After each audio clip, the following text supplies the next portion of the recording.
اعوذ باللہ من الشیطان الرجیم بسم اللہ الرحمن الرحیم ان اللہ وملائکتہ یصلون علی النبی یا ایہا الذین آمنوا صلوا علیہ وسلموا تسلیما اللہم صلی علی سیدنا ونبینا وشفیعنا ومولانا محمد وعلی آل محمد وبارک وسلم۔ محترم خواتین و حضرات، السلام علیکم۔ پیام صبح کے ساتھ ایک بار پھر حاضر میں ہوں آپ کا میزبان انیق احمد۔ یہ ماہ سیام جاری ہے، روزانہ ایک نیا موضوع ہوتا ہے اور ایک نئے مہمان ہوتے ہیں۔ قرآن کریم سے قربت کا مہینہ، نزول قرآن کا مہینہ۔ خواتین و حضرات روزانہ ایک موضوع لے کر آتے ہیں، اس پر بات کرواتے ہیں اپنے عہد کے جید علماء سے۔ خواتین و حضرات، آج کا ہمارا ایک موضوع ایسا موضوع کہ جو دین کتنی اہمیت دیتا ہے وہ بھی ہمارے معزز مہمان ہمیں بتائیں گے، اور اس موضوع کے ساتھ ہمارا رویہ کیا ہے، وہ ہے وعدے کی پابندی۔ منافق کی نشانیوں میں سے ایک نشانی یہ کہ جب بھی وعدہ کرے تو وعدہ خلافی کرے۔ خواتین و حضرات، وَأَوْفُوا بِالْعُقُودِ إِنَّ الْعَهْدَ كَانَ مَسْئُولًا، اللہ تعالیٰ قرآن کریم میں فرماتا ہے۔ خواتین و حضرات، عہد سے کیا مراد ہوتا ہے؟ یہ وعدہ خلافی کسے کہتے ہیں؟ ایفاء عہد کیا کہتے ہیں؟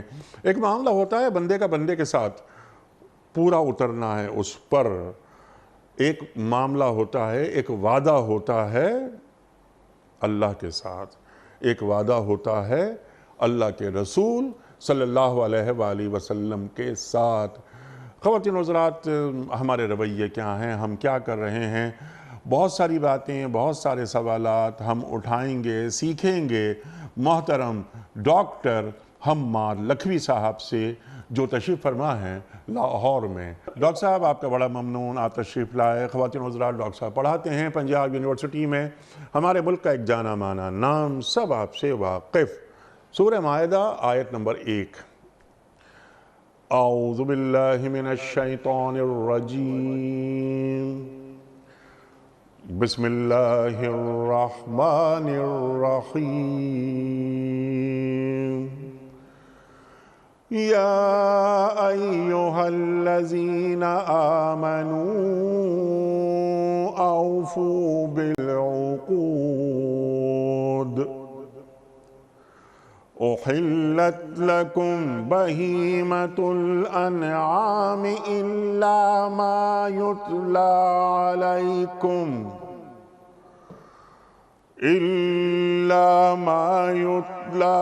علیکم غیر محل الصید وانتم حرم، ان اللہ یحکم ما یرید،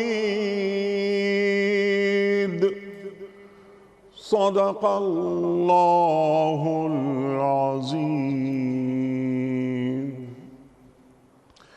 اے لوگو جو ایمان لائے ہو، بندشوں کی پوری پابندی کرو۔ تمہارے لیے مویشی کی قسم کے سب جانور حلال کیے گئے سوائے ان کے جو آگے چل کر تم کو بتائے جائیں گے، لیکن احرام کی حالت میں شکار کو اپنے لیے حلال نہ کر لو، بے شک اللہ جو چاہتا ہے حکم دیتا ہے۔ صدق اللہ العظیم۔ ڈاکٹر صاحب ارشاد فرمائیے کہ یہ ایفاء عہد کیا اللہ تعالیٰ فرما رہا ہے؟ کیا اللہ کے رسول صلی اللہ علیہ وآلہ وسلم کے فرمودات ہیں؟ ارشاد۔ بسم اللہ الرحمن الرحیم۔ دیکھیں، آپ نے جو آیت تلاوت فرمائی سورہ مائدہ کی آیت نمبر 1، میں یہ سمجھتا ہوں کہ ایفاء عہد کے حوالے سے بہت ہی مناسب اور موزوں آیت کا آپ نے انتخاب کیا، جہاں پہ اللہ تعالیٰ نے اہل ایمان کو خطاب فرمایا ہے کہ اوفوا بالعقود، لیکن یہاں پہ جو لفظ استعمال ہوا ہے وہ وعدے کا نہیں استعمال ہوا، عقد کا استعمال ہوا ہے۔ اب وعدے کے لیے عہد بھی قرآن میں اوفوا بالعہد ان العہد کان مسئولا، ایک عہد ہے، ایک وعدہ ہے اور ایک عقد ہے۔ یہ تینوں معنی کے اعتبار سے قریب قریب الفاظ ہیں۔ عقد کا معنی گرہ لگانا ہوتا ہے، اور وعدہ یعید، اس کا معنی بھی کسی چیز کو اپنے لیے کرنے کے لیے، کسی کام کے لیے پختہ ارادہ کرنا، اور عہد بھی یہی معنی رکھتا ہے، لیکن جب یہ کسی کے ساتھ آپ معاہدہ کرتے ہیں، کسی کے ساتھ وعدہ کرتے ہیں، تو وہ پھر معاہدہ ہو جاتا ہے کہ آپ نے دو طرفہ عہد باندھ لیا۔ لہٰذا اوفو بالعقود میں اللہ کریم نے ایک ایسا جامع حکم ارشاد فرمایا ہے کہ وعدہ چاہے انفرادی ہو، یک طرفہ ہو، اور چاہے وعدہ باہمی ہو، اس کو ہر طرح کے وعدے کو پورا کرو۔ اس میں سے کون کون سے وعدے آتے ہیں اور کون کون سی اس کی تفصیلات ہیں، ان کی طرف جانے سے قبل، اور اس کے بارے میں کتاب و سنت میں کیا تعلیمات ہیں، ان کی طرف جانے سے قبل میں یہ چاہتا ہوں کہ میں اور آپ ہم یہ سمجھ لیں، اور ہمارے معزز ناظرین بھی یہ سمجھ لیں کہ وعدہ دراصل ہماری زندگیوں کے ساتھ اور ہمارے ایمان اور عقیدے کے ساتھ تعلق کیا رکھتا ہے۔ دیکھیں، ایک چیز ہے جھوٹ اور ایک ہے سچ، یہ بولنے کی چیزیں ہیں، یہ قوت گویائی کے ساتھ اس کا تعلق ہے، اور یہ گویا ایک لسانی بات ہے، فکری بات ہے، اظہار کی بات ہے۔ لیکن جھوٹ کو ایمان کے منافی قرار دیا گیا ہے، اور اس کی جو عملی شکل ہے، جھوٹ کی عملی شکل وہ وعدہ خلافی ہے۔ سچ کی عملی شکل جو ہے وہ وعدے کی پابندی ہے، اور جھوٹ کی عملی شکل وعدہ خلافی ہے۔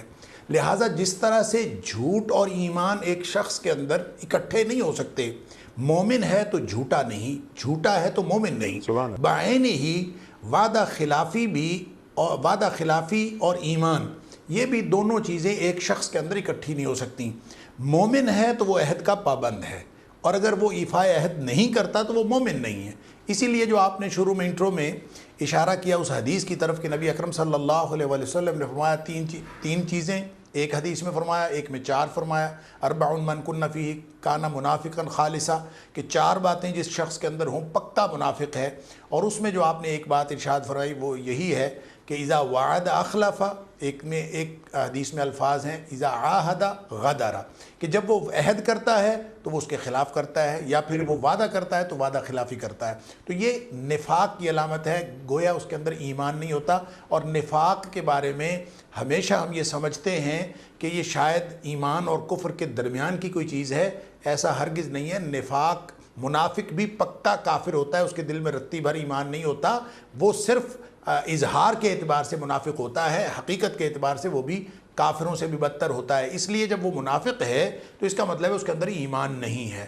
اب اس سے یہ پتہ چلا کہ جھوٹ کی عملی شکل، جب سچ کی عملی شکل وعدے کی پابندی ہے، اور جھوٹ کی جو عملی شکل ہے وہ وعدے کی خلاف ورزی ہے۔ اس لیے کیسے ممکن ہے کہ ایمان جس کردار کی بنیاد ایمان پر ہو، اور جس اللہ اور اس کے رسول صلی اللہ علیہ وسلم نے مومن سے جس کردار کا تقاضا کیا ہو، وہ سارے کا سارا ایمان پر مبنی ہے، لہٰذا اس کردار میں چاہے وہ انفرادی ہو اور چاہے اجتماعی ہو، وہ وعدے کی پابندی سے خالی ہو نہیں سکتا۔ کسی شخص کا انفرادی یا اجتماعی کردار اگر وعدے کی پابندی سے خالی ہے، یعنی وہ ایفاء عہد نہیں کرتا یا وعدہ خلافی کرتا ہے، تو اس کا مطلب ہے اس کا ایمان کے ساتھ کوئی تعلق نہیں ہے، اور ایمان والی زندگی کے ساتھ بھی کوئی تعلق نہیں۔ اسی لیے نبی اکرم صلی اللہ علیہ وسلم نے فرمایا لا دین لمن لا عہد لہ، جس شخص کی وعدے کی پابندی اس کا تو دین ہی کوئی نہیں ہے، اور لا ایمان لمن لا امانت لہ، امانت دیانت داری وہ بھی وعدے کی پابندی سے تعلق رکھتا ہے۔ یہ وہ چیزیں ہیں جو اس نظری چیز کو عملی شکل دیتی ہیں۔ جھوٹ اور سچ یہ تو صرف بولنے کی چیز ہے، اور وعدہ خلافی اور وعدہ کی پابندی کرنا یہ عملی کردار اور اس کے اظہار کی بات ہے۔ سبحان اللہ، سبحان اللہ، سبحان اللہ، سبحان اللہ۔ یہ کتنی اہم بات، اور جو آپ نے بات فرمائی ڈاکٹر صاحب، یہ ہے بنیادی بات کہ جب ایک آدمی وعدہ خلافی کرتا ہے تو اس کا ایمان سے کوئی تعلق نہیں رہتا۔ بالکل صحیح۔ اللہ اکبر، اللہ اکبر۔ ہمارے معاشروں میں کیا ہو رہا ہے اس پر ہم ذرا بات آگے کروائیں گے آپ سے، اور ہم کیوں نہیں ایفاء عہد کو اپنے معاشروں میں رائج کر سکے، اس میں قصوروار کون ہے، ہم کیوں نہیں اپنے گھروں میں ایسا ماحول پیدا کر سکے، اپنے معاشروں میں، اپنی ریاست میں، اپنی امت میں اور اس کائنات میں۔ ہم بھی یہ دیکھتے ہیں کہ آج ہم مغرب کی تو ویسے بہت ہی ہم اس کو کھینچتے رہتے ہیں، شکایتیں کرتے رہتے ہیں، لیکن مغرب میں آج بھی ایفاء عہد کو ہمیشہ پیش نظر رکھا جاتا ہے۔ اچھا ڈاکٹر صاحب، ایک تو یہ اب وعدوں کی کئی قسمیں ہوتی ہیں۔ ایک تو یہ معاشرتی وعدے، میں نے آپ سے وعدہ کیا، آپ نے مجھ سے وعدہ کیا کہ کل میری ملاقات آپ سے 4 بجے ہو رہی ہے اور میں 4 بجے نہیں پہنچا۔ ایک بات یہ ہوئی کہ میں نے آپ سے وعدہ کیا کہ میں آپ سے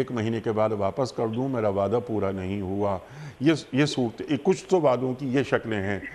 کچھ وعدے ہم ذرا کینوس بڑا کرنا چاہتے ہیں.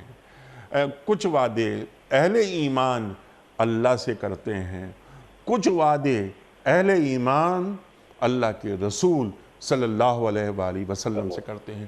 وہ کون سے وعدے ہیں؟ اور وہ وعدہ اور وعدے کی اگلی شکل شہادت.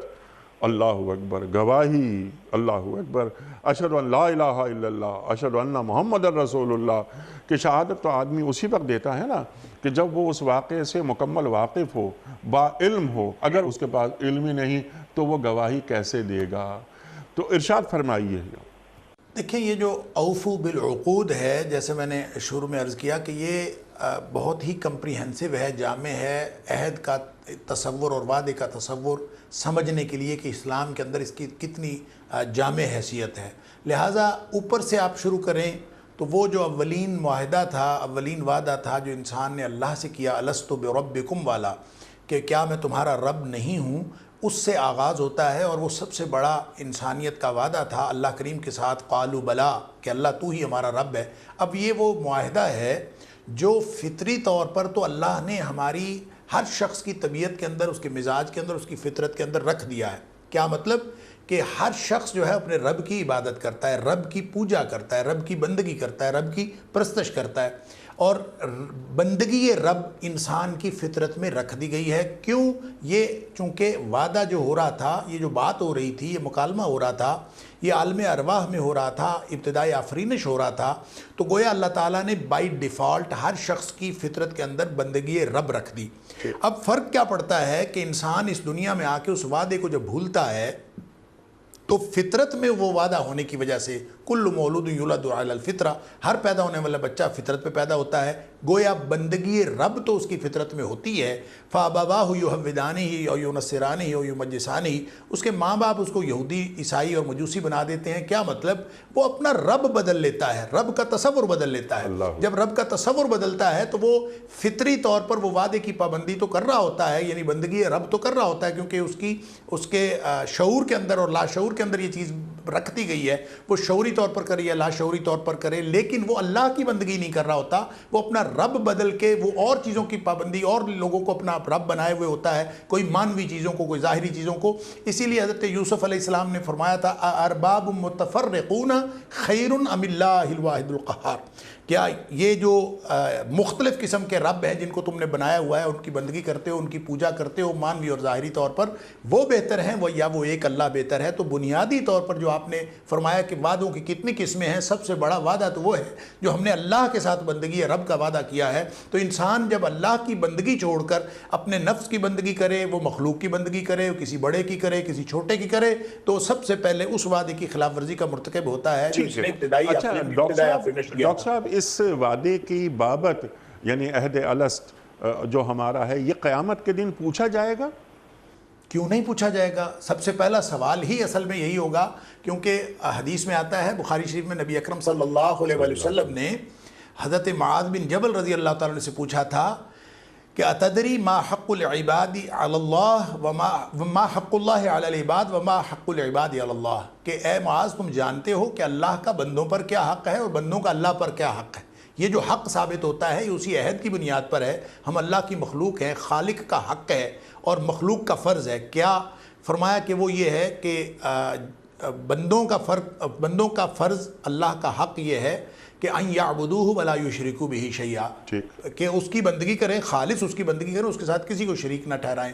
وحق العباد علی اللہ، اس کے نتیجے میں پھر بندوں کا حق یہ ثابت ہوتا ہے کہ اللہ یعذب من لا یشرک بہ شیئا، جو اس بیسک وعدے کو پورا کر لیتا ہے کہ اللہ کے ساتھ کسی کو شریک نہیں کرتا، شریک نہیں ٹھہراتا، تو فرمایا پھر اس کا حق ہو جاتا ہے اللہ پر کہ اللہ تعالیٰ اس کو عذاب میں مبتلا نہ کرے. تو یہ اصل میں قیامت والے دن جو سوال کیا جائے گا، وہ سوال اصل میں ہوگا ہی یہ، مر ربک، تیرا رب کون ہے؟ یہ تو قبر کے اندر ہوگا. آگے جا کے حشر کے اندر جو سوالات ہیں وہ تو اس کی ڈیٹیل ہے.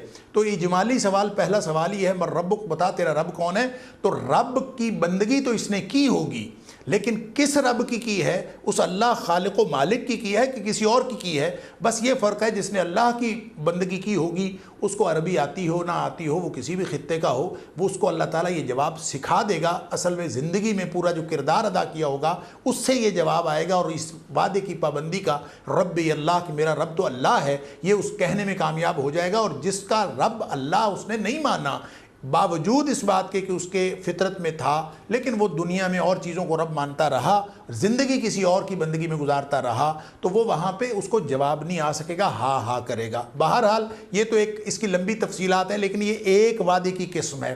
اس کے علاوہ وعدے کی قسم میں اگلا جو وعدہ ہے، اگر ہم اوپر سے نیچے کی طرف آئیں تو وہ معاہدہ ہے جو نبی اکرم صلی اللہ علیہ وسلم کے امتی ہونے کی حیثیت سے ہم نے نبی کریم صلی اللہ علیہ وسلم پر ایمان کا اظہار کرنے کے بعد جو وعدہ کیا ہے، امتی کو نبی کریم صلی اللہ علیہ وسلم کے ساتھ جو تعلق پیدا ہوتا ہے ان کو نبی ماننے کے بعد، وہ یہ ہے کہ وما ارسلنا من رسول الا لیطاع باذن اللہ، جو بھی رسول ہوتا ہے اس کا یہ حق ہوتا ہے اور امتی کا یہ فرض ہوتا ہے کہ وہ اس کی اطاعت کرے اللہ کے حکم سے، لہٰذا اطاعت بھی اتباع بھی۔ اب یہ اطاعت اور اتباع اگر نبی اکرم صلی اللہ علیہ وسلم کی نہ کی تو پھر وہ امتی تو نہیں ہے، کیونکہ نبی کریم صلی اللہ علیہ وسلم خود فرمایا کل امتی یدخلون الجنہ۔ اگر یہ عہد ٹھیک ہے، معاہدہ ٹھیک ہے، تو پھر ادھر سے اجر کیا ہے، فضیلت کیا ہے؟ فرمایا میرا ہر امتی جنتی، اور امتی ہے تو جنتی ہے، الا من ابا، صرف وہ نہیں جنت میں جائے گا جو خود انکار کر دے۔ کس سے انکار کر دے؟ امتی ہونے سے کر دے یا جنت میں جانے سے انکار کر دے، بات ایک ہی ہے، دونوں معنی ہو سکتے ہیں۔ کون انکار کرے گا؟ فرمایا من اطاعنی فدخل الجنہ، جو مجھے نبی مانتے ہوئے اطاعت و اتباع میری کرتا ہے تو وہ تو جنت میں جائے گا، اور جو مجھے میری بات نہیں مانتا، ومن عصانی فقد ابا، جو میری بات نہیں مانتا، اس کا مطلب ہے اس نے اس معاہدے کو توڑ دیا اور میرا امتی ہونے سے انکار کر دیا، اس لیے وہ جنت میں جانے سے انکار کر دیا۔ اس کے بعد آتے ہیں وہ سارے معاہدات جو میں اور آپ ایک دوسرے سے کرتے ہیں، معاشرتی وعدے بھی ہیں، اس میں نکاح طلاق۔ ڈاکٹر صاحب اس طرف آتے ہیں، یہ بہت بڑا موضوع ہے یہ جو ابھی آپ نے ارشاد فرمایا، میں چاہ رہا ہوں کہ ذرا اس پر مزید گفتگو آپ فرمائیں اور آپ سے ہم سیکھیں۔ آپ نے اللہ سے وعدے ہمارے وہ آپ نے بیان فرما دیے، پھر سرکار دو عالم صلی اللہ علیہ وآلہ وسلم سے کچھ وعدے، اطاعت آپ نے ذکر کیا، اللہ کی اطاعت کرنی کیسے ہے؟ جیسے اللہ کے رسول فرمائیں صلی اللہ علیہ وآلہ وسلم۔ سمپل سوال آپ کی خدمت میں یہ ہے کہ سرکار دو عالم صلی اللہ علیہ وآلہ وسلم سے ہمارے کون کون سے وعدے ہیں؟ بہت سے لوگوں کو خبر بھی نہیں ہے۔ یہ لا الہ الا اللہ محمد الرسول اللہ، کیا ہم یہ پڑھ کر سرکار دو عالم صلی اللہ علیہ وآلہ وسلم سے، یعنی اللہ کے بعد، کسی معاہدے کے پابند ہو جاتے ہیں؟ کوئی جکڑ بندی ہوتی ہے؟ ایفاء عہد کرنا ہم پہ لازم ہو جاتا ہے؟ وہ کون کون سے وعدے ہیں جو اللہ کے رسول صلی اللہ علیہ وآلہ وسلم کے ساتھ ہم نے کیے ہیں؟ ارشاد۔ دیکھیں، نبی کریم صلی اللہ علیہ وآلہ وسلم کے ساتھ جب آپ امتی ہونے کا عہد نبھاتے ہیں تو اس میں تو پوری زندگی آ جاتی ہے، لیکن جو بنیادی طور پر نبی کریم صلی اللہ علیہ وسلم کا حق ہے اس کو اجمالی طور پر اطاعت اور اتباع کی جو دو اصطلاحات ہیں انہی کے ذریعے سے ہی سمجھا جا سکتا ہے۔ اتباع کہتے ہیں فالو کرنے کو، پیچھے چلنے کو، نقش قدم پر چلنے کو، اور اطاعت کہتے ہیں حکم ماننے کو۔ حکم بھی نبی کریم صلی اللہ علیہ وسلم کا مانا جائے گا اور فالو بھی انہی کو کیا جائے گا۔ یہ ہے وہ بنیادی یعنی اجمالی طور پر اس حق کا بیان، اس وعدے کے عملی ایگزیکیوشن کا، اس کے عملی اظہار کا بیان، کہ اگر آپ نبی کریم صلی اللہ علیہ وآلہ وسلم کو نبی مانتے ہیں تو پھر آپ ان کی اطاعت یعنی ان کا حکم مانیں، آپ کے سامنے نبی کریم صلی اللہ علیہ وسلم کی بات آ جائے، اس کے بعد آپ کے حیل و حجت اور کوئی بہانہ کسی قسم کا نہ ہو۔ اللہ تعالیٰ نے سورہ نور کے اندر فرمایا، سورہ نور احکام کی صورت ہے، اور اس کے آخر پہ فرمایا لا تجعلوا دعاء الرسول بینکم کا دعاء بعضکم بعضا، اللہ کے رسول صلی اللہ علیہ وسلم کے بلاوے کو آپس میں ایک دوسرے کے بلاوے کی طرح نہ سمجھا کرو۔ تم نے نبی کریم صلی اللہ علیہ وسلم کے بلاوے کو بھی عام سمجھا ہوا ہے۔ یہاں دعا کا معنی دعا بھی ہو سکتا ہے کہ آپ کی دعا کو عام دعاؤں کی طرح نہ سمجھا کرو۔ یہاں دعا کا معنی نبی کریم صلی اللہ علیہ وسلم کو پکارنا بھی ہو سکتا ہے کہ آپ کو اس طرح سے نہ پکارا کرو جس طرح آپ ایک دوسرے کو پکارتے ہو، اور اس کا معنی اصل میں بلاوا ہے کہ جب نبی کریم صلی اللہ علیہ وسلم کا کوئی حکم آ جائے تو اس حکم کو عام حکم نہ سمجھا کرو، آپ کے پاس کوئی گنجائش ہی نہیں ہے اس کو مانے بغیر۔ تو فرمایا کہ قد یعلم اللہ الذین یتسللون منکم لواذا، اللہ تعالیٰ تم میں سے ان لوگوں کو خوب جانتا ہے جو نظر بچا کر کھسک جاتے ہیں، نبی کریم صلی اللہ علیہ وسلم کی بات نہیں مانتے۔ اور فرمایا فلیحذر الذین یخالفون عن امرہ، وہ لوگ جو اللہ کے رسول صلی اللہ علیہ وسلم کی کسی بات کی مخالفت کسی بھی وجہ سے کرتے ہیں، فرمایا وہ ڈر جائیں اس بات سے ان تصیبہم فتنہ او یصیبہم عذاب علیم، کہ ان کو کوئی فتنہ آن پہنچے یا پھر ان کو دردناک عذاب پہنچے۔ اس کی آگے تفصیلات ہیں، لیکن بنیادی بات یہ ہے کہ نبی اکرم صلی اللہ علیہ وسلم کی بات اور اس کے مقابلے میں ہر بات ختم ہو جائے۔ یہ ہے لا تقدموا بین یدی اللہ و رسولہ، اللہ اور اس کے رسول صلی اللہ علیہ وسلم سے آگے نہ بڑھو۔ یا پھر اس کی جو انٹرپریٹیشن خود نبی کریم صلی اللہ علیہ وسلم نے بے شمار احادیث میں بتائی، جس کا خلاصہ یہ ہے کہ لا یؤمن احدکم، تم میں سے کوئی کامل مومن ہو ہی نہیں سکتا حتی تکون ہواہ تبعا لما جئت بہ، جب تک اس کی خواہش نفس بھی اس کے پابند اور اس کے نیچے نہ ہو جائے، اس کی اتباع نہ کرنا شروع کر دے جو میں لے کے آیا ہوں۔ گویا ہر چیز نبی اکرم صلی اللہ علیہ وسلم کے حکم کی پابند ہو جائے۔ یہ ہے وہ وعدہ اور معاہدہ جو ہم نے نبی اکرم صلی اللہ علیہ وسلم کو اپنا نبی مان کے ان کے امتی ہونے کا دعویٰ کر کے یہ معاہدہ کیا ہے۔ سبحان اللہ سبحان اللہ سبحان اللہ سبحان اللہ۔ اسی ذیل میں اس سے پہلے کہ میں اگلا سوال رکھوں، ما آتاکم الرسول فخذوہ وما نہاکم عنہ فانتہوا، اسی وعدے کی ایک شکل یہ بھی ہے کہ جو رسول تمہیں دیں صلی اللہ علیہ وآلہ وسلم تم لے لو، جس سے روک دیں رک جاؤ۔ اللہ آپ اگر اجازت دیں نیک صاحب تو میں اس کو میں تھوڑا سا اور آگے بڑھاؤں کہ اس کو کنکلوڈ کر لیں ہم اپنے عمل تک، کہ دیکھیں نبی اکرم صلی اللہ علیہ وآلہ وسلم کی تشریف آوری کے بعد اب وہاں سے لے کر اب ہم 1500 سال کی زمانی دوری پر اور اپنے اپنے مقامات کے اعتبار سے مکانی دوری پر ہم موجود ہیں، لیکن اگر کوئی شخص نبی اکرم صلی اللہ علیہ وسلم کے بعد کسی بھی شخص کو، کسی بھی ہستی کو، کسی بھی فرد کو، کسی بھی نظریے کو، کسی کی بھی لائی ہوئی کتاب کو اگر وہ دستور العمل سمجھتا ہے نبی کریم صلی اللہ علیہ وسلم کی بات کو چھوڑ کر اور کسی اور کی اطاعت اور اتباع کو، گویا یہ اتھارٹی نبی کریم صلی اللہ علیہ وسلم کی تھی کہ آپ جب ہاں کہہ دیں تو وہ قانون ہے، آپ نہ کہہ دیں تو قانون ہے، آپ خاموشی بھی اختیار فرمائیں تو وہ بھی قانون ہے، اور اس کی پابندی امتی پر لازم ہے۔ اور اگر کوئی شخص یہی حق کسی اور کو دے دے، یعنی کسی اور کے بارے میں یہ سمجھے کہ وہ بھی جو کہے گا اس کا کہا ہوا بھی قانون ہے، یہ آپ کسی کے بارے میں بھی یہ طے کر لیں کہ جو بات اس نے کہی ہے وہ بھی میرے اوپر پابندی لازمی ہے، تو اس کا مطلب یہ ہے کہ آپ نے اللہ کے رسول صلی اللہ علیہ وسلم کے حق پر ڈاکہ ڈالا ہے، آپ نے کسی کو بھی تسلیم کر لیا کسی بھی حیثیت میں، اگر آپ نے اس کی بات کو شریعت کے مقابلے میں لا کر تسلیم کر لیا۔ اگر تو نبی کریم صلی اللہ علیہ وسلم کی بات میں اور علوم نبوت اور نبوی رہنمائی کی ذیل میں آپ نے کوئی عملی اور وضعی قوانین بنا لیے اور کوئی عملی طریقہ کار بنا لیا جو نبی اکرم صلی اللہ علیہ وسلم کے طریقہ کار کی ذیل میں ہو، تو پھر تو انشاءاللہ آپ امتی ہیں، کوئی فرق نہیں پڑتا۔ لیکن اگر آپ نے کوئی نبی کریم صلی اللہ علیہ وسلم کی بات کے مقابلے میں کسی بھی فرد کو کبھی بھی سول گائیڈنس سمجھا، سول گائیڈ سمجھا، تو اس کا مطلب یہ ہے کہ یہ اتھارٹی تو صرف نبی کی ہوتی ہے۔ وما ارسلنا من رسول الا لیطاع باذن اللہ، ایک آدمی مطاع ہو یہ صرف نبی ہو سکتا ہے، کوئی اور ہستی نہیں ہو سکتی۔ سبحان اللہ سبحان اللہ سبحان اللہ سبحان اللہ۔ ہدایت کے رشد کے جتنے سوتے اب پھوٹیں گے قیامت تک، وہ سرکار دو عالم صلی اللہ علیہ وآلہ وسلم کی لائی ہوئی شریعت کے مطابق ہوں گے۔ جسے آپ نے بات فرمائی کہ سورس آف گائیڈنس قیامت تک کے لیے محض اور محض سرکار دو عالم صلی اللہ علیہ وآلہ وسلم ہیں۔ اور یہی ختم نبوت کا معنی بھی یہی ہے۔ ختم نبوت کا معنی بھی یہی ہے کہ وہ ہستیاں جو قابل اطاعت ہوتی تھیں، جن کی اطاعت واجب ہوتی تھی، وہ نبی اکرم صلی اللہ علیہ وسلم پر آ کر ان کا سلسلہ ختم ہو گیا۔ اب قیامت تک کے لیے اطاعت اور اتباع اور وہ واحد رہنمائی نبی اکرم صلی اللہ علیہ وسلم کی موجود رہے گی۔ سبحان اللہ سبحان اللہ۔ تو وہ وعدے جو آپ نے فرمایا کہ اللہ سے کچھ وعدے ہمارے، یوم الس کی آپ نے بات فرمائی، کچھ وعدے سرکار دو عالم صلی اللہ علیہ وآلہ وسلم سے ہمارے، تفصیلی گفتگو آپ نے عطا فرمائی۔ جزاک اللہ ڈاکٹر صاحب۔ اب ذرا ہم آگے آتے ہیں، جو ہم اپنی جسے ہم کہتے ہیں ایوری ڈے لائف میں ہم کیا کر رہے ہیں۔ کچھ وعدے، ایک تو ہم جیسے عام لوگ ہیں، کچھ وعدے ہوتے ہیں جو ریاست کے حکمران کرتے ہیں، اور اس کے بعد نیچے چلتے چلے جائیں، اس میں بیوروکریسی کے وعدے، اس میں جوڈیشری کے وعدے وغیرہ وغیرہ وغیرہ وغیرہ، پارلیمنٹ کے وعدے۔ ایک عام آدمی کا وعدہ وغیرہ وغیرہ. اس سلسلے میں بتائیے کہ حکمرانوں کی جانب کیا ہوتا ہے کہ ایک بندہ بڑی امید کی نگاہ رکھتا ہے تو اپنے وعدوں سے پھر جانا یا وعدہ خلافی کرنا اگر مسلمان حکمران کر رہا ہے تو کیا اس کی بھی پکڑ ہوگی؟ اور اس کی ذمہ داریوں میں یہ بات بھی ہے کہ وہ نگرانی کرے، اپنی ریاست کی کفالت کرے، انہیں خوش رکھے، مطمئن رکھے، اور جو بھی وعدہ کرے اسے پورا کرے، ایفا عہد کرے. تو حکمران سے چلتے ہوئے ہم نیچے آئیں گے. ارشاد.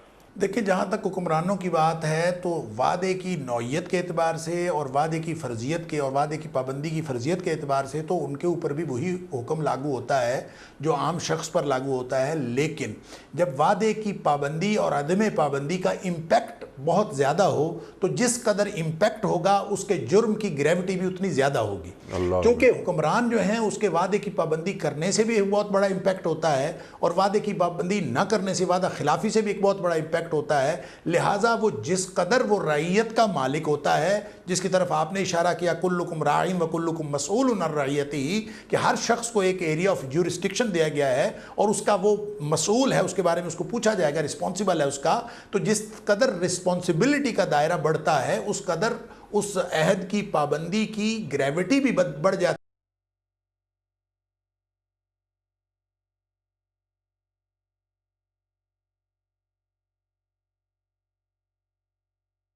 جس دن کوئی ہوگا اس میں ایک شخص وہ ہوگا جو عادل حکمران ہے، جو لوگوں کے ان کا حق دیتا تھا. گویا وہ فضیلت کے اعتبار سے اس نے عملی سچ کر دکھایا، یہ گویا اس نے عملی طور پر وعدے پورے کیے، لوگوں کے ساتھ تعلق ٹھیک رکھا اور اس نے ان کے حقوق پورے کیے تو وہ اجر میں اس قدر بڑھ جائے گا کیونکہ اس کا ایریا آف جورسڈکشن زیادہ ہے. یہی کام ایک عام آدمی کرے تو اس کو اتنا اجر نہیں ملے گا. اسی طرح جب وہ دوسری طرف جائے گا یعنی وعدے کی پابندی نہیں کرے گا تو مسلم شریف کی حدیث ہے کہ نبی اکرم صلی اللہ علیہ وسلم نے فرمایا صرف حکمران کی بڑے اور ملک کے حکمران کی بات نہیں ہے، ہر وہ شخص جس کو کسی بھی طرح کی رعیت دی گئی ہے اور وہ رعیت کے بارے میں اپنی جتنا اس کا، جیسے میں نے عرض کیا کہ جس قدر اس کی رعیت کا دائرہ وسیع ہوگا، اس کی حکومت کا دائرہ وسیع ہوگا، اس قدر اس کی رسپانسبلٹی بڑھ جائے گی. تو فرمایا اگر کسی کو اللہ نے کوئی بھی رعیت دی ہو وَهُوَ غَاشٌ لِرَعِيَّتِهِ، اور وہ شخص اس حالت میں مرا کہ وہ اپنی رعیت کے ساتھ، اپنے لوگوں کے ساتھ دھوکہ کرتا تھا. غاش جو ہے نا غش سے ہے، غش کا معنی ہوتا ہے دھوکہ دینا، اور کسی یہ اصل میں غش کا معنی دھوکہ ہوتا ہے، اور دھوکہ چونکہ ملاوٹ میں بھی دھوکہ دیا جاتا ہے اس کا مطلب ملاوٹ بھی ہو جاتا ہے. لیکن اصل میں اس الخدیہ والمکر والخدیہ، اگر آپ اس کو لغت میں دیکھیں کہ غش کا کیا معنی ہے تو غش کا معنی ہوتا ہے المکر والخدیہ، چالاکی کرنا، دھوکہ دینا، گویا عملی طور پر اس کی ہوئی بات کے خلاف کرنا. تو اس کا مطلب وہ ملاوٹ کر کے کریں یا آپ ان کو کوئی وعدے کی خلاف ورزی کر کے کریں یا کسی بھی طرح ان کے ساتھ بدنیتی کا مظاہرہ کریں تو یہ غاش ہے، غش ہے. تو فرمایا اگر کوئی شخص اپنی رعایا کے ساتھ بدنیتی برتتا ہے تو فرمایا وہ جب بھی مرے جس طرح کا بھی ہو اس کے الا حرم اللہ علیہ الجنہ، اللہ تعالیٰ نے اس کے اوپر جنت حرام کر دی ہوئی ہے، وہ کبھی جنت میں نہیں جا سکتا. تو اس کا مطلب یہ ہوا کہ یہ جو وعدہ ہے پابندی کے اعتبار سے اور فرضیت کے اعتبار سے تو ایک جیسا ہے، لیکن جس قدر اس کی حکمرانی کا دائرہ وسیع ہوتا جائے گا اس قدر اس کا امپیکٹ بڑھتا جاتا ہے، اور جب امپیکٹ بڑھتا ہے تو وعدہ کی پابندی کرنے سے اجر بڑھتا ہے اتنا زیادہ، اور اسی حساب سے اس کا جرم بھی بڑھتا جائے گا اگر وہ وعدے کی پابندی نہ کرے. لہٰذا ہمارے حکمران جب وہ ایک بات کرتے ہیں اور اگلی دفعہ وہ بات نہیں کرتے تو وہ یہ مت سمجھیں کہ اب یہ وعدہ خلافی ان کو کوئی یہاں پوچھنے والا نہیں. ان العہد کان مسئولا، ہر طرح کا عہد جو ہے وہ قیامت والے دن پوچھا جائے گا. سامنے کھڑا کر کے اللہ تعالیٰ نے پوچھنا ہے بتا فلاں وعدہ تو اللہ کے ساتھ کیا ہوا وعدہ پورا کیا تھا کہ نہیں کیا تھا، فلاں کے ساتھ کیا ہوا وعدہ پورا کیا تھا کہ نہیں کیا تھا. حتیٰ کہ ہمارے وہ چھوٹے چھوٹے جو باہمی معاشرتی معاہدے ہیں یا چھوٹے چھوٹے وعدے ہیں کہ تم وہاں پہنچو میں آتا ہوں یا کھڑے ہو جاؤ میں آتا ہوں، یہ سارے کے سارے وعدے اس کے بارے میں قیامت والے دن پوچھا جائے گا. اور ہمارے پاس بعض اوقات یہ حکمرانوں کے پاس بھی اور عوام الناس کے پاس بھی اور خاص طور پہ یہ چھوٹے چھوٹے محکمہ جاتی سربراہان ہوتے ہیں ان کے اوپر جو ہے ایسا لگتا ہے کہ جیسے ان کے اوپر کوئی چیک اینڈ بیلنس ہے ہی نہیں اور وہ وعدے کی پابندی کو قطعاً اپنے اوپر اس طرح کی کوئی پابندی برداشت نہیں کرتے.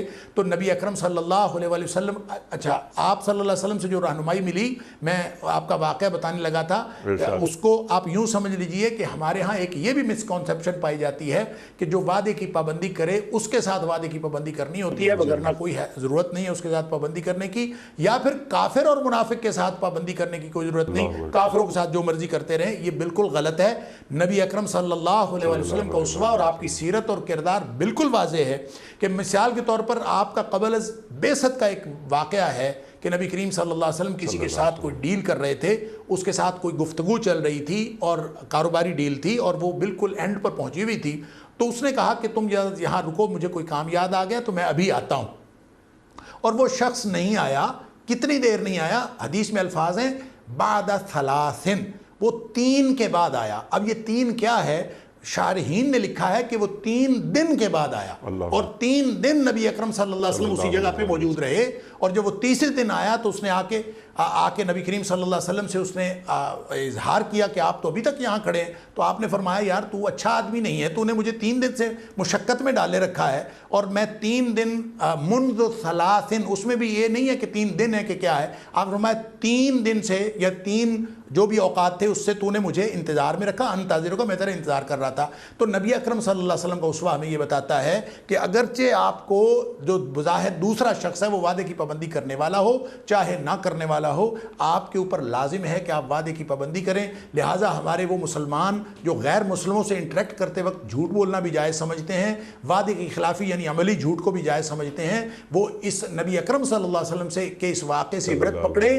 قیامت والے دن ہر شخص سے اس کا وعدہ پوچھا جائے گا جو بھی اس نے عہد کیا ہے، لہٰذا وہ کمٹمنٹس جو ہم لکھ کے کرتے ہیں، جو معاہدے کرتے ہیں، جو ہم کسی بھی کمپنی کی فیسلٹیز استعمال کرتے ہوئے لکھ کے کرتے ہیں وہ بھی معاہدہ ہے، اور ہم آپس میں جو ایک دوسرے سے بات کرتے ہیں وہ بھی معاہدے ہیں۔ یہ سارے کے سارے معاہدے قیامت والے دن پوچھے جائیں گے۔ ان العہد کان مسئولہ کا یہی معنی۔ سبحان اللہ سبحان اللہ، ان العہد کان مسئولہ۔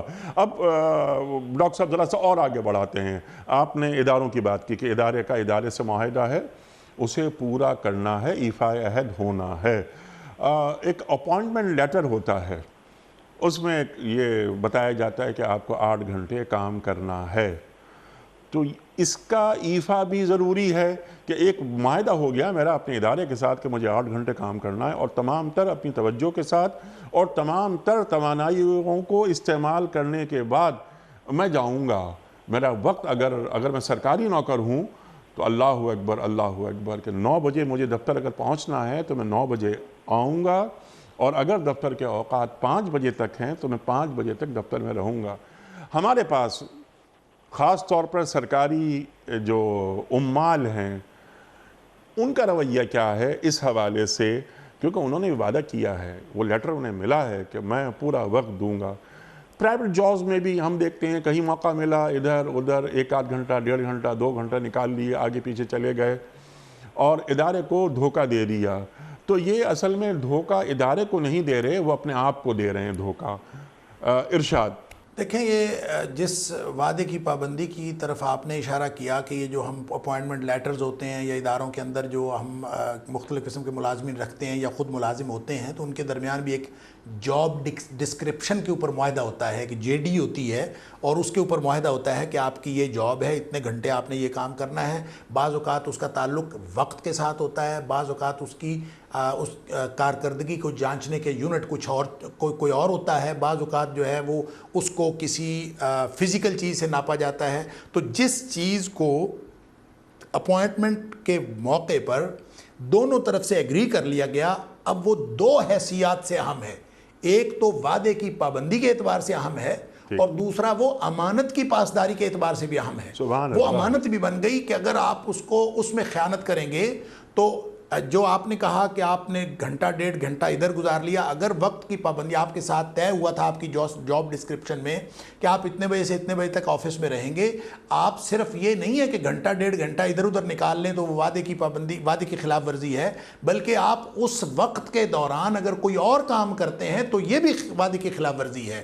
اور اس کے ساتھ ساتھ یہ ایک امانت ہے، اور امانت جو کسی کے بھروسے پر کوئی بھی کام کسی کے سپرد کیا جاتا ہے تو یہ مناسب چھوٹا منصب ہو یا بڑا ہو، یہ سارے کے سارے امانت ہوتے ہیں، اور یہ امانتیں ضائع ہونا نبی اکرم صلی اللہ علیہ وسلم قرب قیامت کی نشانی بتائی ہے۔ اور جس شخص کے اندر بددیانتی ہو اور جھوٹ ہو، میں نے پہلے عرض کر دیا کہ جھوٹ کی عملی شکل وعدہ خلافی ہے، اور نبی کریم صلی اللہ علیہ وسلم نے فرمایا کہ یہ دو باتیں مومن میں ہو نہیں سکتی، الخیانہ والکذب، بددیانتی اور جھوٹ نہیں ہو سکتا۔ ہر اخلاقی خرابی مومن کے اندر ہو سکتی ہے، یتبع المومن علی کل خلق، ہر طرح کا اخلاقی عیب ہو سکتا ہے، بندہ کنجوس ہو سکتا ہے، غصے والا ہو سکتا ہے، کم گو ہو سکتا ہے، بڑبولا ہو سکتا ہے، کچھ بھی ہو سکتا ہے، لیکن انسان جھوٹا اور بددیانت نہیں ہو سکتا اگر وہ مومن ہے۔ تو ایمان کا اس کے ساتھ، اب ہم جب ان چیزوں کو دیکھتے ہیں تو شریعت نے جو اس کی پابندی کی اور وعدے کی ایفائے عہد کی جو ہمیں تاکید کی ہے، یہ خاص طور پہ جو ملازمین کی بات جو آپ نے کی بہت ہی اہم ہے۔ اس میں آپ یہ دیکھ لیجئے، دو تین پہلوؤں سے اس کو دیکھ لیں۔ ایک تو یہ وعدے کی پابندی ہے، جو آپ نے وعدہ کیا اور وعدے کی خلاف ورزی کریں گے تو ان العہد کان مسئولا، اور دوسرا نبی کریم صلی اللہ علیہ وسلم نے فرمایا جب ایک ملازم کسی ایک امپلائر کے ساتھ ایک معاہدہ کر لیتا ہے تو اس شخص کو کوئی اگر اس کے خلاف بات کرے، یعنی کوئی آدمی باہر سے آتا ہے، وہ آ کے اس کے امپلائر کے خلاف باتیں کرتا ہے، اس کو سجھاتا ہے کہ چھوڑو تیرا امپلائر تو ایسے ہے، یہ تجھے ایسے کرتا ہے تو تجھے ایسے کرتا ہے، تو نبی اکرم صلی اللہ علیہ وسلم نے فرمایا کہ جو شخص غلام کو یا نوکر کو اپنے آقا کے خلاف بہکائے یا پھسلانے کی کوشش کرے، فرمایا فلیسا منا، وہ میری امت میں سے نہیں۔ آپ نے اس قدر اس کی، پھر آپ نے یہ فرمایا کہ اگر کوئی شخص اپنے آقا کی مرضی کے خلاف، یعنی وہ جو کمٹمنٹ کی تھی، وہ جو اپوائنٹمنٹ لیٹر ہوا تھا، وہ جو آپس میں معاہدہ ہوا تھا، اس کے خلاف وہ یہاں سے جاب چھوڑتا ہے، کسی اور جگہ چلا جاتا ہے، کسی اور جگہ سے چھوڑتا ہے، کسی اور جگہ چلا جاتا ہے، اس کی مرضی کے خلاف اور اس معاہدے کی خلاف ورزی کرتے ہوئے کہیں اور چلا جاتا ہے،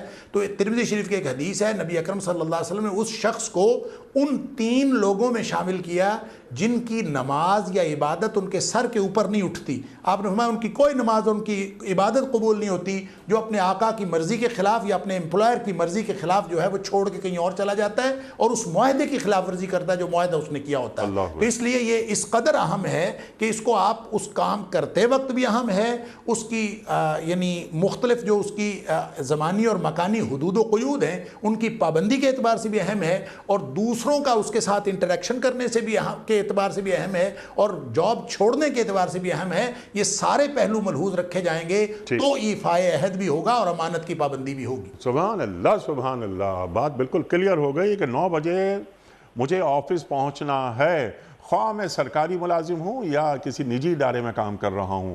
9 کا مطلب 9 پبلک آتی ہے، پبلک ڈیلنگ وغیرہ ہوتی ہے، وہ کھڑے ہوئے ہیں، لیکن ہمارے جو مجموعی طور پر سرکاری اداروں میں اٹینڈنس کا معاملہ ہے، وہ ڈاکٹر صاحب مجھ سے زیادہ آپ جانتے ہیں کہ کیا کچھ ہو رہا ہے، کہ ایک ذمہ داری نہیں ہوتی، یعنی بلکہ احساس ذمہ داری نہیں ہوتی۔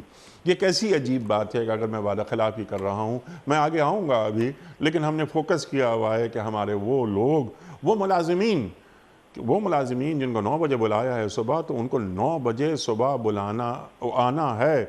یہ اللہ اور اللہ کے رسول صلی اللہ علیہ وآلہ وسلم کی جانب سے یہ ایک پابندی ہے، جیسے آپ نے بالکل وضاحت سے یہ بات فرما دی، لیکن مجموعی طور پر، یعنی میرے حصول مجموع ہمارے معاشروں میں، ہمارے شہروں میں احساس ہی نہیں ہوتا۔ دفتر پہنچ جائیں، ابھی صاحب نہیں آئے ہیں، صاحب آ گئے، اب صاحب آ کر پہلے چائے پئیں گے، اور چائے پینے میں وہ کم از کم 1 گھنٹہ لگائیں گے۔ اچھا، صبح انہوں نے اخبار نہیں پڑھا تھا، اب وہ اخبار پڑھیں گے، اور ان کا ایسا ایک ایسا رویہ ہے عوام الناس کے ساتھ کہ ایک صفاکانہ رویہ ہے یہ۔ تو یہ عوام الناس ہیں، الخلق و عیال اللہ، یہ لوگ، یہ عوام الناس، یہ اللہ کے بندے ہیں، ان کی خدمت کریں جس کے لیے آپ مامور ہوئے ہیں، جس کا آپ نے اپوائنٹمنٹ لیٹر لیا ہے، جس کے لیے آپ کو تنخواہ دی جا رہی ہے۔ اللہ اکبر۔ اور پھر کوالٹی آف ورک، وہ تو اگلا ایشو ہے، ٹالنے والی بات نہیں ہے۔ احسان، اب وہ جو درجہ احسان تک کام کو پہنچائیں کہ مجھ سے اچھا یہ کام کوئی کر ہی نہیں سکتا، اس کام کو کمال تک پہنچانا ہے۔ ہمارے پاس یہ چیزیں عام طور پر نہیں ہیں۔ ڈاکٹر صاحب ذرا اس جانب بھی کچھ آپ بات فرمائیے۔ کچھ وعدے ہمارے دکاندار بھی کرتے ہیں، کوئی چیز آپ خریدنے جائیں تو وہ چیزیں بھی، وہ فیچرز بھی ان میں شامل کر دے گا کہ جو اس پروڈکٹ میں ہیں ہی نہیں، لیکن وہ یہ چاہتا ہے کہ اس کی چیز بک جائے۔ کئی دفعہ جھوٹ بولتا ہے وہ، تو یہ جھوٹ بولنا، یہ قسم کھا کے بیچنا، چیز بک تو جاتی ہے، برکت ختم ہو جاتی ہے۔ یہ فرما رہے ہیں سرکار دو عالم صلی اللہ علیہ وآلہ وسلم۔ کیا ہے ڈاکٹر صاحب اس کا پس منظر کیا ہے، اس کی روح کیا ہے؟ دیکھیں، یہ جو کاروباری لوگوں کی بات کریں، گاہک اور اس کے جو دکاندار کا جو ریلیشن ہے اس کی بات کریں، یا دفاتر کے اندر عوام الناس کی بات کریں اور سائلین کی بات کریں اور ان کے جو دفتر کے انچارج ہیں ان کی بات کریں، تو یہ جتنے بھی رویے ہیں یہ دراصل اس عہد کے اندر شامل ہیں جس کو اوفو بالعقود کہا گیا کہ سارے کے سارے وعدے عہد پورے کرو۔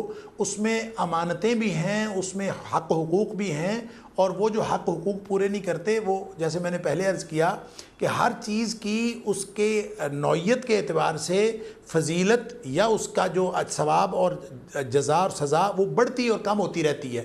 جب آپ کاروبار کی بات کرتے ہیں، یہ مثال کے طور پہ ایک شخص دفتر میں بیٹھا ہے اور وہ کسی سائل کا حق نہیں دے رہا، تو وہ ایک تو ظلم کا مرتکب ہو رہا ہے اس کا حق نہ دے کے، ایک وہ بدعہدی کا مرتکب ہو رہا ہے اپنے امپلائر کے ساتھ اس کو، یا گورنمنٹ کے ساتھ جو معاہدہ کیا اس کی خلاف ورزی کے ساتھ، تیسرا جرم اس کا امانت میں خیانت ہے کہ جو عہدہ اس کو دیا گیا ہے، اذا وسد الامر اذا الی غیر اہلہ، گویا ایک نااہل آدمی ایک عہدے پر بیٹھا ہے تو وہ گویا تیسری امانت ضائع کرنے کے حوالے سے یہ 3 جرائم کا مرتکب ہو رہا ہے بیک وقت۔ اسی طرح جب آپ کاروباری لوگوں کی بات کرتے ہیں تو کاروباری آدمی ہو سکتا ہے کہ وہ شخص اپنی ملاوٹ کر کے، دھوکہ دے کے کسی بھی طرح سے گاہک کو مطمئن کر رہا ہو، تو وہ دھوکے کے اعتبار سے یا جو چلاکی کر رہا ہے اس کے اعتبار سے بھی یہ جرم کا مرتکب ہوگا۔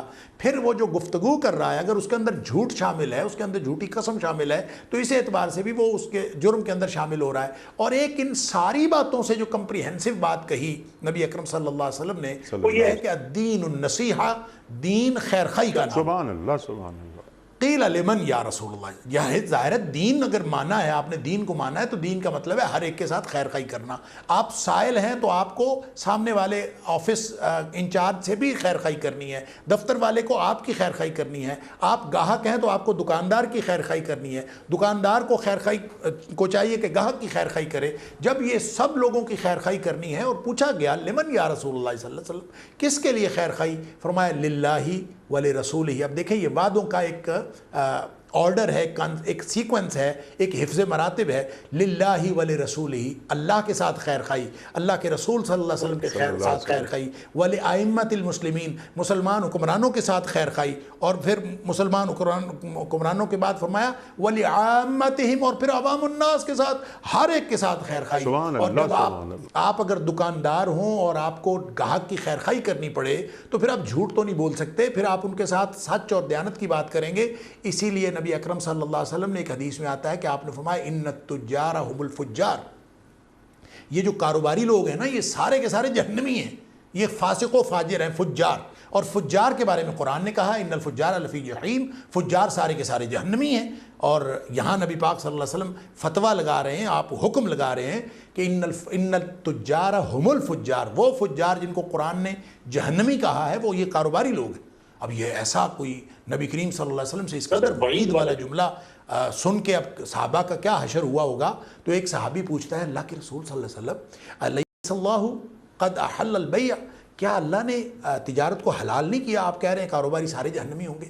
اس موقع پر آپ نے یہی بات ارشاد فرمائی تھی جس کی طرف آپ اشارہ کر رہے ہیں، فرمایا بلا، اللہ نے حلال تو کیا ہے لیکن وہ چند شرائط کے ساتھ حلال ہے، اس میں خیر خواہی ہے، اس میں سچ ہے، اس میں وعدے کی پابندی ہے۔ جب وہ نہیں ہوگا تو فرمایا پھر یہ سارے جہنمی ہیں۔ کیوں؟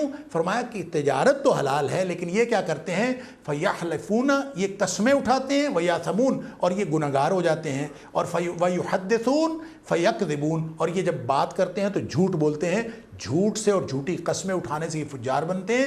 وگرنہ اگر یہ وہی کاروبار سچ اور دیانت کے ساتھ اور وعدے کی پابندی کے ساتھ کر رہے ہوں، امانت کے ساتھ کر رہے ہوں، تو نبی اکرم صلی اللہ علیہ وسلم کا ارشاد ہے التاجر الصدوق الامین، جو سچا اور امانت دار تاجر ہے، مع النبیین والصدیقین والشہداء یوم القیامہ، وہ قیامت والے دن نبیوں، صدیقوں اور شہیدوں کے ساتھ ہوگا۔ گویا کہ یہ تو دونوں طرف آپ نے دروازہ کھلا ہے، اجر لینا ہے تو وہ بھی اس کے لیے بھی بلند پرواز آپ کے پاس دروازہ کھلا ہے، اور اگر آپ نے گناہ کی طرف جانا ہے تو پھر پستیوں اور گہرائیوں کے لیے بھی آپ کے پاس دروازہ کھلا ہے۔ آپ نے خود فیصلہ کرنا ہے کہ عہد کی پابندی کر کے آپ نے اللہ سے فضیلتیں لینی ہیں کہ خلاف ورزی کر کے عہد کی آپ نے اللہ تعالیٰ سے یہ جہنم کی گہرائیاں لینی ہیں۔ اللہ اکبر، اللہ اکبر، اللہ اکبر۔ اچھا ڈاکٹر صاحب، لاسٹ 2 منٹس، عام زندگی میں ہمارے رویے، وعدہ خلافیاں کرتے رہتے ہیں، لوگوں سے وعدے کرتے ہیں، کل 12 بجے آ جانا، مجھے پتہ ہوتا ہے کہ 12 بجے میں نہیں ملوں گا، خدا نہ خواستہ. تو اس طرح کی باتیں جو عام زندگی میں ہم کرتے ہیں اور ہمارے ذہن کے کسی گوشے میں یہ بات نہیں ہوتی کہ یہ بھی گناہ ہے. اور ان العہد کان مسئولا جو آپ بار بار فرما رہے ہیں، جو قرآن فرما رہا ہے کہ تم سے سوال کیا جائے گا قیامت کے دن. تو ان رویوں کو دین کس نگاہ سے دیکھتا ہے اور ہم سے کیا مطلوب ہے دین کو؟ ارشاد. دیکھیں جی، یہ جو چھوٹی چھوٹی چیزیں ہیں کہ میں کل 12 بجے آ جاؤں گا یا میں شام کو آ جاؤں گا، شام کو بات ہوگی. اکثر جو فون ہمارے آج کل ٹیلی فون کی گفتگو جو ختم ہوتی ہے تو پھر وہ اسی طرح ختم ہوتی ہے کہ اچھا پھر شام کو بات ہوگی، صبح بات ہوگی، میں پھر کروں گا. اور اگر ہم اس وقت کرتے وقت یہ سوچ کے بات کر رہے ہوتے ہیں کہ میں نے کوئی نہیں کرنی، تو یہ کرتے وقت ہی یہ گویا ہم بدعہدی کے مرتکب ہو رہے ہیں. اور اگر اس وقت ذہن میں ہو کہ میں کروں گا تو پھر آپ جب وہ اس کا وقت آتا ہے اور آپ نہیں کرتے تو آپ بدعہدی کے مرتکب ہوتے ہیں.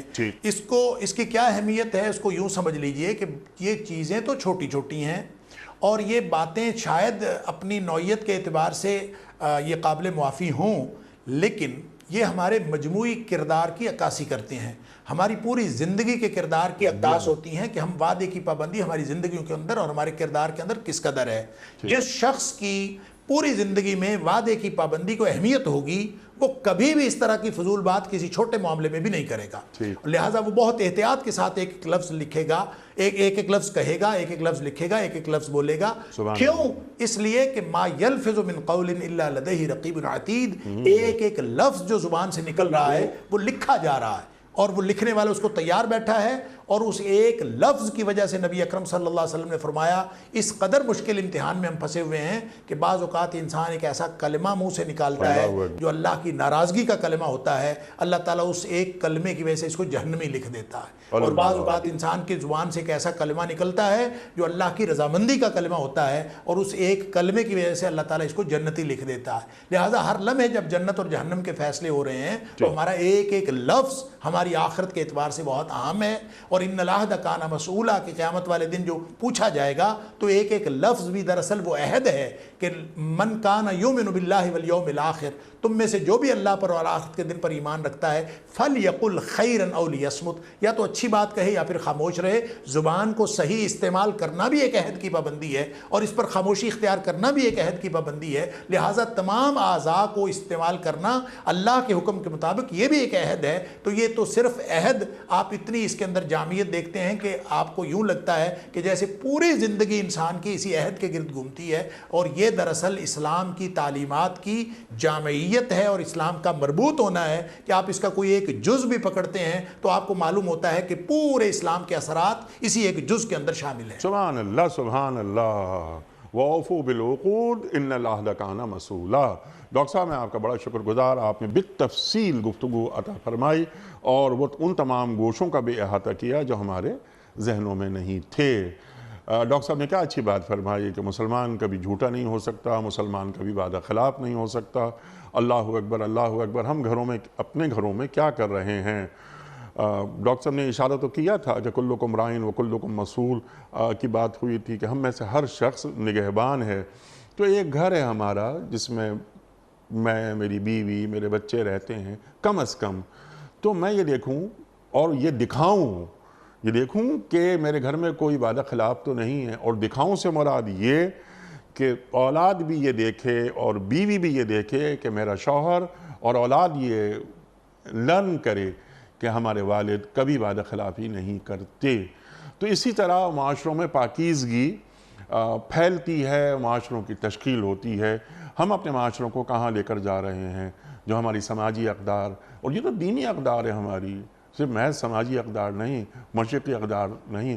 میں نے انٹرو میں ایک بات کہی تھی کہ ہم مغرب کو بس کوستے ہیں بہت کہ مغرب ایسا، مغرب ایسا، مغرب ایسا، لیکن وعدے کی پابندی جتنی مغرب میں ہمیں نظر آتی ہے ہمیں اپنے معاشروں میں نہیں نظر آتی. کل انشاءاللہ ایک نئے مہمان اور ایک نئے موضوع کے ساتھ ملاقات ہوگی. اس پروگرام کے حوالے سے کوئی فیڈ بیک اگر آپ دینا چاہیں تو ضرور عطا فرمائیے. ہمارا ای میل ایڈریس ہے ps@dunyatv.tv. کل تک کے لیے اپنے میزبان انیق احمد کو اجازت دیجیے. خدا حافظ. پروردگار